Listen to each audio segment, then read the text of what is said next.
Hello everyone, welcome to Jump Into Fire Safety with Katie, Holiday Edition. I am your host, Katie Duclos, Fire Prevention Public Educator with Kawartha Lakes Fire Rescue Service. Today, we're going to talk about keeping our home safe during the festive season. No matter how you celebrate, with these 12 essential holiday safety reminders. Let's jump right in. The magic of the holidays often starts with twinkling lights, but it's essential to use them safely.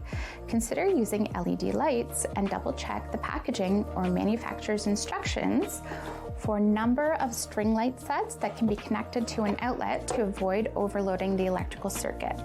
Inspect and replace any string of lights with worn or broken cords or loose bulb connections before connecting to a power source.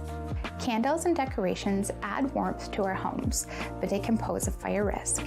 Keep candles away from flammable materials and never leave them unattended. Additionally, ensure that candles are placed where children and pets cannot reach them. Opt for flameless candles for a safer alternative. When it comes to decorations, make sure to keep them at a safe distance from heat sources such as space heaters and fireplaces. We can learn more about candle safety by listening to these tips from the National Fire Protection Association. We use them for celebrations, to light up the dinner table, or just to relax. Candles are popular, but they are also a cause of home fires and home fire deaths. Let's not forget, a candle is an open flame. Blow out all candles when you leave the room or go to bed. Avoid using them in the bedroom and other areas where people may fall asleep. Use candle holders that are sturdy and won't tip over easily. Never use a candle if oxygen is being used in the home. If the power goes out, have flashlights and battery-powered lighting ready to use. Never use candles. Never leave a child alone in a room with a burning candle. You can find out more about candle safety and other safety information on the NFPA website. Just go to nfpa.org/safety tips. Now, let's talk about one of our silent protectors, smoke alarms. Fatal fires are at their highest rate during the holidays. When seconds matter, a working smoke alarm is the gift of time in the event of a fire. A smoke alarm should be located on every story of your home and outside of all sleeping areas. They should be tested monthly and have batteries replaced annually. Remember, smoke alarms have an expiration date, usually within 10 years or as per manufacturer. It is the law in Ontario to have working smoke alarms. Is there a beep or chirp coming from your smoke alarm? In the video I'm about to show you, we will learn what those sounds mean, as well as other important smoke alarm information. Is there a beep or a chirp coming from your smoke alarm? Knowing the difference can save you, your family, and your home. Hear a beep, beep, beep? Get on your feet. Get to your outside meeting place and call 911. Hear a chirp? Make a change. A chirping alarm means the battery or the entire alarm needs to be replaced. Make sure the smoke alarms in your home meet the needs of everyone, including those who are deaf and hard of hearing. Learn more at firepreventionweek.org. We can't forget about our other quiet guardian, the carbon monoxide alarm. Carbon monoxide, or CO, is a poisonous, flammable gas that is colorless, odorless, and tasteless. It is produced whenever you burn fuel like coal, gasoline, natural gas, oil, propane, wood, or wood pellets. The risk is greatest in winter months because most homes in Canada are heated with furnaces, wood stoves, or wood pellets, water heaters or boilers, and other appliances that run on burning fuels. The holiday season may be the first time in the year we use some of these items, such as a wood-burning fireplace. A CO alarm can alert you and your family to a potential CO emergency with 4 quick beeps and is the best way to protect your family from this invisible threat. Let's shift our focus to a holiday centerpiece, the Christmas tree. Falling needles are your tree's way of telling you it's drying out and it is a fire risk. Proper hydration is key. Make sure to water your tree daily. Position your tree away from heat sources and non-LED lights. This next NFPA video will show us just how quickly a dried out Christmas tree burns, with flashover occurring in less than 1 minute, compared to a well-watered tree, which burns at a much slower rate. As we decorate our homes during the holiday season, we may need to use an extension cord to power a few additional items. Before plugging in that decoration or appliance to an extension cord, make sure to double check the cord to make sure it is damage-free. Keep extension cords away from high traffic areas to avoid tripping hazards, and never place an extension cord under a rug. Remember, extension cords are a temporary solution. If more outlets are required, have them installed by a licensed electrician. High-powered items such as a vacuum cleaner or microwave should be plugged directly into a wall outlet, as an extension cord can easily overheat and start a fire. According to the Electrical Safety Authority, ESA, power bars, not unlike extension cords, are also widely misused. The safety steps listed above are also required to determine if the power bar is suitable for your intended application. ESA recommends that you purchase power bars with a minimum 14-gauge copper conductor to ensure a higher level of safety. The practice of daisy chaining power bars is not recommended by the ESA. More information can be found at esasafe.com, or you can tune in to our next episode where we talk all about electrical safety. Here's a fun video for the whole family which talks about the do's and do nots of holiday decorating safety.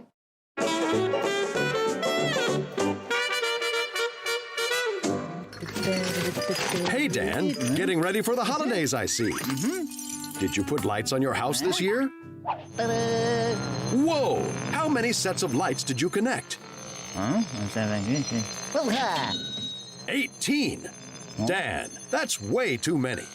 You need to look at the box for the maximum number of light strands to connect. Ooh. Well, what are you waiting for? That's the way to do it, Dan, old boy. Dan, is that your Christmas tree? Look at all those dropped pine needles. How long has that tree been in your home? And Dan, what is today's date? Have you been watering the tree?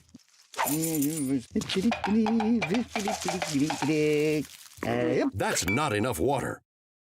A tree needs to be watered every day, and it takes a lot of water. That tree has become a fire hazard. It's time to get it out of the house.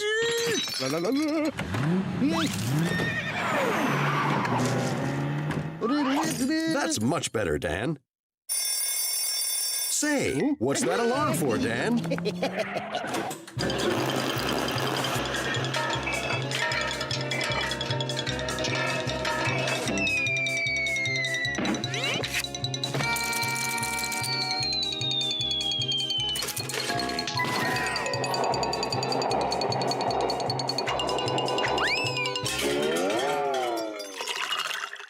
You're quite the inventor, aren't you? Happy holidays, Dan. Remember, read packaging for the number of holiday light strands to connect. Water your Christmas tree every day. Remove the tree from your home when it's dry.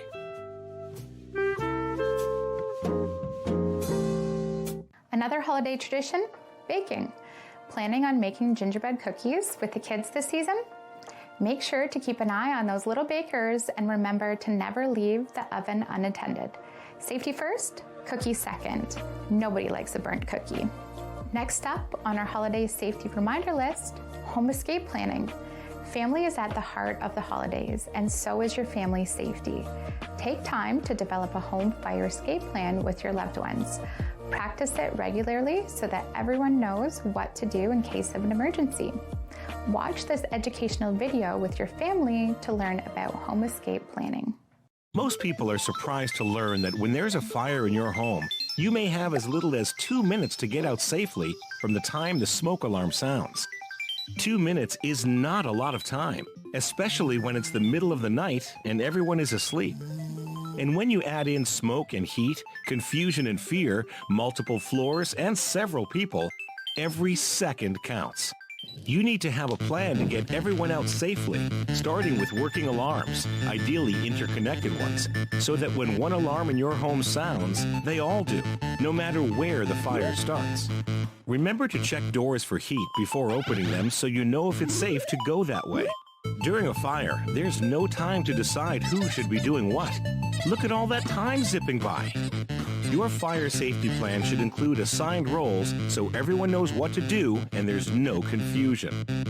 Children can sleep through a smoke alarm even if it's right next to them, so always check their room and stay with them as you exit the house. In your safety plan, make sure there are 2 marked exits from every room, and everyone in the family knows where they are. If the main exit is blocked by smoke or fire, you won't waste time figuring out where to go next. Crouching low and going under the smoke is the safest way to exit. Once you are safely outside, call the fire department right away. Never go back inside a burning building. Firefighters are trained and prepared to enter one. You're not. Picking an outside designated meeting place a safe distance from your home is critical for knowing that everyone has escaped safely. It also helps firefighters know who is safe and who is still inside and needs to be rescued. No one wants to think about their house catching fire. It's scary. But while home escape planning and practice may seem unnecessary, these actions can have heroic impact. Be a hero in your own home. Make a home escape plan with everyone in your family and practice it today. In our October episode of Jump Into Fire Safety with Katie, we talked about the next subject, cooking. Holidays can be stressful enough, but when 17% of fires in Ontario are cooking related, it's important to remember to slow things down in the kitchen. Fires caused by cooking mostly happen when the stove is left unattended, so be mindful when cooking and never leave the kitchen while using the stove. As temperatures drop, we rely on heating sources to stay warm. Keep flammable materials at least 3 feet or an arm's length away from heaters, fireplaces, and wood stoves. Think paper, fabrics, decorations. Ensure proper ventilation and have your heating systems inspected regularly. Stay warm, but stay safe. Here we are again at the truck bay floor at the Lindsay Fire Station. I'm here with my friend Marlia. Hi, I'm Marlia. I've been a firefighter here for 3 years. Marlia is going to tell us a little bit more about what we can do to keep safe over the holiday season. Marlia, can you tell us a little bit more about smoking safety during the holidays? Absolutely. So it's always really important if you're going to have smokers to ask them to smoke outside. You also want to make sure you're providing a good sturdy ashtray for them so that they're discarding their cigarette butts in that area as opposed to putting them into dry foliage or other areas that you don't want them discarded in. I have with me here a lithium-ion battery from a vacuum. Can you tell me a little bit more about lithium-ion battery safety? Sure. So lots of toys and gadgets come with lithium-ion batteries in them. It's always really important to follow the instructions for charging. You want to make sure that you're not overcharging the battery and that you're not going to be using it if you see any damage. Okay, great tips. Thank you. And there you have it. Jump Into Fire Safety with Katie, Holiday Edition. I hope these tips and videos help you have a joyful, safe, and worry-free holiday season. Join me next time on Jump Into Fire Safety with Katie. Until next time, stay safe and take care. You can always find more information on the Kawartha Lakes Fire Rescue social media accounts, as well as on the City of Kawartha Lakes website at www.kawarthalakes.ca/fire.